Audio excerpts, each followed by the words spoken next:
Support WrestleTalk! Donate on Patreon. Hello and welcome to the WrestleTalk News. I'm Ollie Davis, returning from a 5-day absence due to illness, which was totally the flu. Not just me getting over Nia Jax flirting with Enzo Amore. Speaking of the lady who tore out my heart, it appears Nia will soon be joining Enzo on 205 Live. So they're moving in together too. According to the Wrestling Observer newsletter, this is to keep Jax away from the Absolution girls of Paige, Mandy Rose and Sonya Deville. That way, Absolution and Nia can be kept apart, protecting both acts from coming off weaker in a potential feud. Although it won't protect Jax from the pitfalls of a comedy romance storyline. As the Observer also writes, Jax is now going to have a TV love affair with Enzo as a way for them to make fun of Enzo. And this appears to be a several-month plan, as Nia is currently scheduled for several 205 Live dates early next year. WWE is set to experiment with 205 Live as its own touring brand, with cruiserweight-only house shows booked for the 19th, 20th and 21st of January, and Nia Jax is scheduled to be the special guest referee for their main events of Enzo Amore defending his title against Kalisto. Ironically, she's 4.5 stone over the show's strict weight limit requirements, being billed by WWE at 272 pounds. Other matches currently booked for those live events are Cedric Alexander versus Brian Kendrick and Jack Gallagher versus Rich Swann. But you know what they say, card subject to change. After the match of Drew Gulak versus Rich Swann to become the #1 contender for the Cruiserweight title was made on last week's Raw, the outlandish one began the trash talking on Twitter. See you next week, Drew Gulak. Prepare a PowerPoint presentation called How I Got Beat and Lost My Opportunity at the Cruiserweight Championship. #205 Live. To which Gulak first replied, "Great tweet, Swanee." And then, in classic I just thought of a much better response 3 days later style,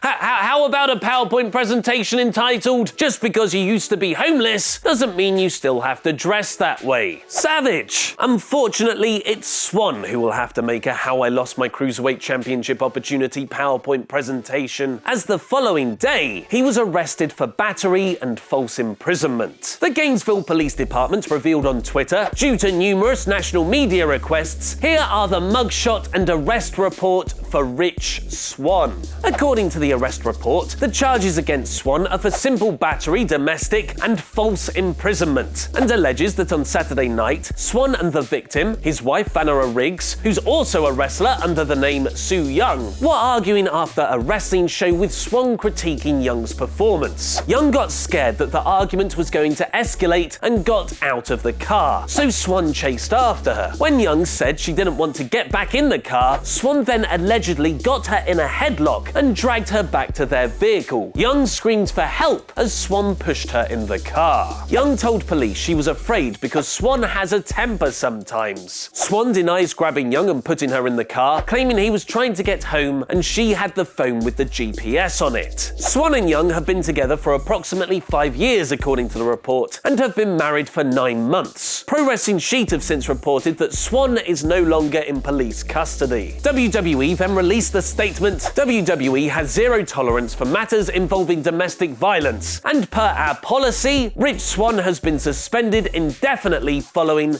his arrest. John Cena has spoken to Luke Owen about turning heel, and does WWE have a babyface problem? Click the videos to the left to find out. I've been Ollie Davis, and that was wrestling.